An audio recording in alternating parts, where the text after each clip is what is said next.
what these events mean. But we can count on Peter for not doing that. You will never wash my feet. Now, this is what you call false humility. We never see it in the church today. I will serve the Lord. I'll do whatever He asks me. I'll go anywhere He calls me to go. I'll do anything He calls me to do. Jesus, I'm your guy. Or gal, I'm ready to go. But you're not going to wash my feet. I'll wash your feet like 8 times a day if you want me to.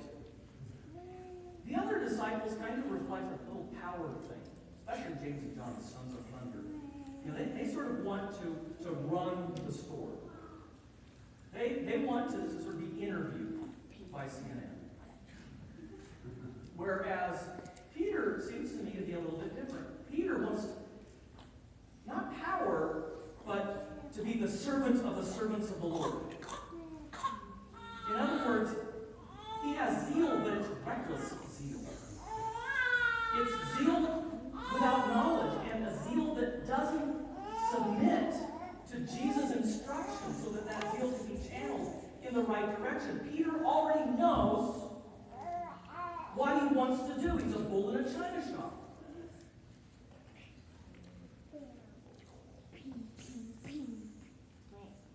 And Jesus says, I know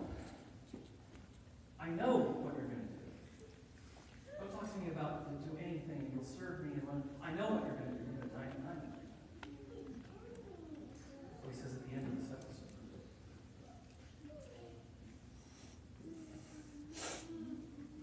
You will never wash my feet. Now, some of these rascals around here might let you do that, but not me. I'm not going to let you wash my feet.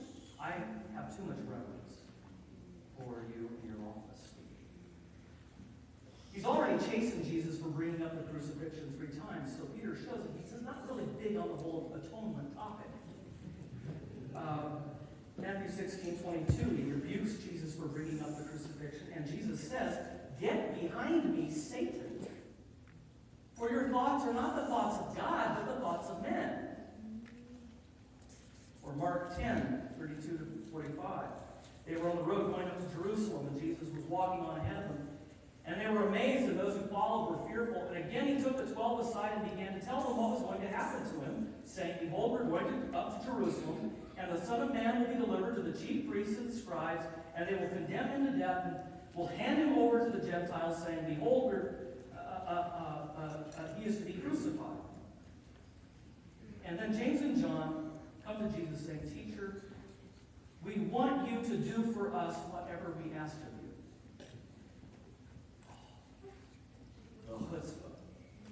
Isn't that amazing? We do that all the time. Okay, now we realize that you have a lot of power, you can do a lot of things, and we were just having coffee, came up with a list of things that we'd really like you to do for us. And we kind of want you to do for us whatever we ask for. That's amazing. But the prosperity gospel is that old. And he said to them, "What do you want me to do?" And that's what they asked. For the places of power, the 2 thrones next to the emperor in the center. And Jesus was thinking of the cross with 2 criminals crucified at his side. And now we read the disciples became indignant at James and John. So everybody's indignant at each other. You have children, you know how this works. And a quarrel over power is emerging. Jesus responds, "You know that those who are considered rulers of the Gentiles lord it over them, and their great ones exercise authority, oppressive authority over them. But it shall not be so among you. But whoever would be great among you must become your servant, and whoever would be first among you must be a slave of all.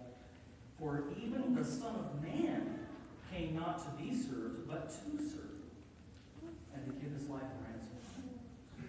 Peter, you're going to have to get this. You're going to have to get that God in the flesh, appearing to you, coming down to you, must serve you or you cannot be saved. You must relinquish your spiritual pride and submit to having your feet washed by the Creator of the universe. The one who created your feet, holding them in his hands and washing them clean and seeing every dirty spot you have on them.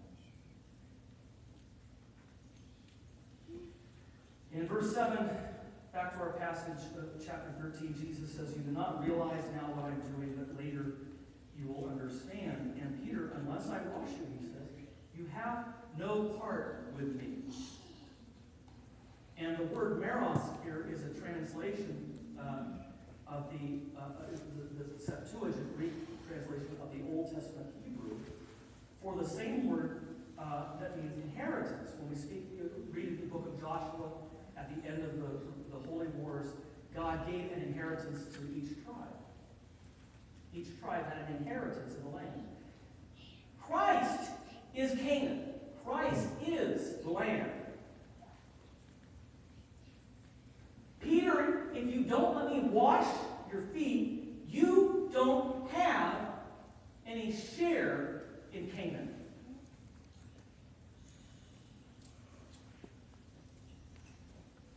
You see, this is what salvation is. The ultimate hope of salvation is a heritage with Christ. You will have no share, no heritage with me, Jesus says. Yet he tells the thief on the cross who believes, "Today you will be with me in paradise." Being with Jesus in the Holy Land. Not the typological Holy Land, but the real one. That's the whole hope that we have in Christ. Well, as usual, Peter goes from one extreme to the other. You will never wash my feet to, yeah, Lord, not just my feet, but my hands and my head as well. Give me a shower. Jesus. Oh, man, you're just reckless. Once again, he's setting his mind not on the things of God, but on the things of men. He's reasoning, speculating according to his own experience. And in a lot of these episodes, one of the things that Peter's spiritual pride does in wanting to be the servant of the servants of the Lord is to put the spotlight on himself. And this is what a lot of false piety does. Puts the spotlight on us instead of Christ. In every one of these episodes where Peter does something like this, the spotlight was on Christ, the story is going on, Christ has all the lines, and then all of a sudden it shifts, and Peter is... And that's what happens here. You remember what happens when Jesus is praying in Gethsemane, and they come and they arrest Jesus. And again, Peter cuts off the soldier's ear. This is going to be a great chapter, in history of the Christian church. I saved Jesus, and I showed them. I was willing to go to the very end, defending my master. But instead, Jesus picks the ear up, puts it back on, and says, "Enough of that." What a great line.